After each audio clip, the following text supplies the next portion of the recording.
요거는 제가 어제 논문 스터디했던 영상을 만들어 놓은 겁니다. 네. 다른 선생님들 얼굴이 안 나오게 하려고 제가 두 번 더 등장을 한 상황입니다. 지금 이제 논문을 계속 보고 있는데 완전 멘붕에 빠진 저의 모습입니다. 어떻게 해야 될까요? 네, 안녕하세요. 오늘은 대학원에 대한 이야기를 좀 해보려고 합니다. 저는 학부에서 경제학과 교통공학을 전공했습니다. 근데 그러다가 어떤 계기로 인해서 한국어에 대한 이제 관심이 생겨서 이제 언어학을 석사부터 전공을 하게 됐어요. 대학원을 다니는 것에 대한 제 생각은 우리가 앞으로 이제 100세의 시대를 살아가게 될 텐데 자기가 해보고 싶은 거 있으면 다 해보면 되지 않겠나.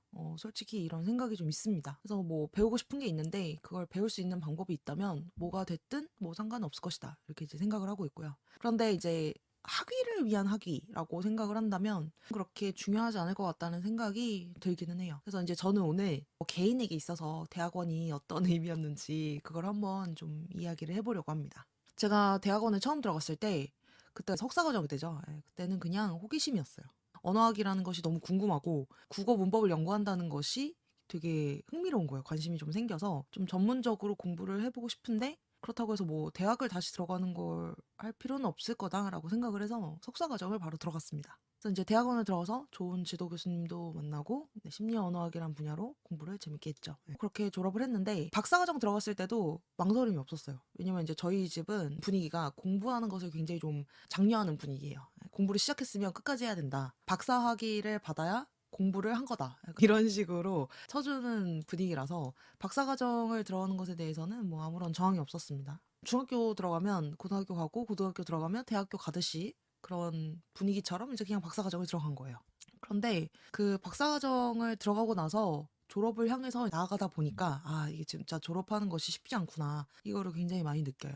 제가 생각한 대학원의 장점은 저를 굉장히 겸손한 사람으로 만들어준다. 그러니까 장점이라고 했지만 한편으로는 고통스럽다는 거예요. 직설적으로 말하자면 저에 대해서 굉장히 한계를 많이 느끼게 합니다. 사실은 그래서 좋았던 것도 있어요. 저는 지금까지 뭘 이렇게 좀 해오면서 막히는 느낌을 별로 겪지를 못했어요. 무슨 뜻이냐면 뭐 머리가 좋아서 뭘 잘했다. 라기보다는 이 방법을 어떻게 하면 좀 쉬운 방법으로 지나갈 수 있을까? 약간 그런 것에 대해서 이제 머리 굴리는 게 되게 강하단 말이에요. 지금까지는 그런 방식으로 이렇게 떼굴떼굴 이렇게 피해서 이렇게 갈 수가 있었어요. 그래서 어려운 게 있으면 이렇게 피해가고 저렇게 어려운 게 있으면은 이렇게 피해가고 약간 이제 그런 것들이 됐는데 박사과정에 와보고 나서는 이제 그게 안 되는 거예요. 완전히 내가 마주하고 부딪혀야 되는 그런 상황이 온 거죠. 그 한계가 뭐냐면 첫 번째가 영어의 한계였습니다. 사회에서 진짜 정보를 얻기 위한 기본적인 수단이 영어예요. 그런데 제가 영어를 사실 잘 못해요. 근데 이제 중고등학교 때는 이제 영어 공부를 되게 싫어했죠. 왜냐면 아니 어차피 한국어로 다 있는데 왜 영어로 공부를 해야 되지? 약간 이런 식으로 생각을 했어요. 근데 지금 보니까 한국어로 안 돼 있습니다. 그걸 몰랐죠. 네. 사실 이거를 대학교 때까지도 저는 느낄 수가 없었어요. 왜냐면 대학교 학부 수준에서 공부하는 원서들이 있잖아요. 그 원서들은 대부분 번역서가 있어요. 왜냐면 좀 팔리니까. 그런데 만약에 그 번역서가 정확히 그 책에 대한 번역서가 없더라도 그 책에 대한 뭐 주제를 이렇게 검색을 하면 한국어 책들이 우르르 나와요. 되게 많아요. 그러니까 학부 수준에서 배우는 교과서로 나올 정도의 자료다. 한국어로 써진 책들이 상당히 많이 있어요. 그런 한국어 책들을 몇 권 이제 빌려가지고 쫙 읽는 거죠. 그러니까 제가 한국어로는 할 수 있어요. 그러니까 한국어로는 막 공부를 해놓고 그 다음에 영어 원서를 읽는 거예요. 그러면 이제 이해가 잘 되죠. 그것도 한국어 자료에 대한 배경 지식을 얻고 나서 영어로 정보를 얻는 거니까 영어로 된 자료를 직접적으로 받아들일 수는 없는 상태인 거죠. 근데 석박사 오고 나면 논문을 읽어야 되는데 그 논문이 영어로 돼 있고요. 그 영어로 된 논문에 참고할 만한 한국어 자료가 없습니다. 왜냐면 이 논문이라는 거는 계속 새로 만들어지는 거잖아요. 어떤 배경 지식으로 깔고 있을 수 있는 게 없는 거죠. 번역된 것도 없고.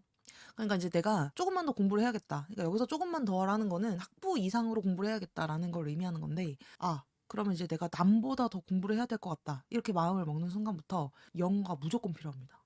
근데 제가 그걸 이제 대학교 다닐 때까지만 해도 그 중요성을 느끼지를 못한 거죠. 근데 뭐 알았어도 했을까?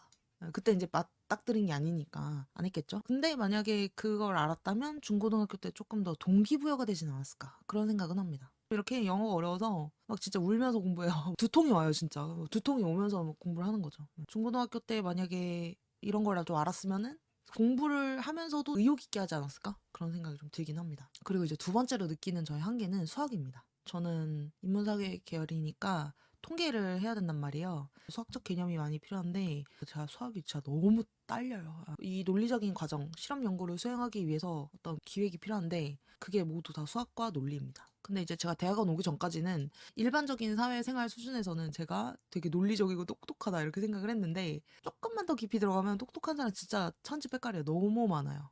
저는 회사 생활을 안 했고 이제 계속 프리랜서로 저 하고 싶은 일만 하면서 제 분야에서만 뭐 매몰돼서 이제 살아오다 보니까 이렇게 배워야 될 것이 많다는 것도 몰랐던 거죠. 근데 그러다가 이제 대학원에 오고 나서 제가 공부를 하다 보니까 아, 똑똑한 사람이 이렇게 많구나.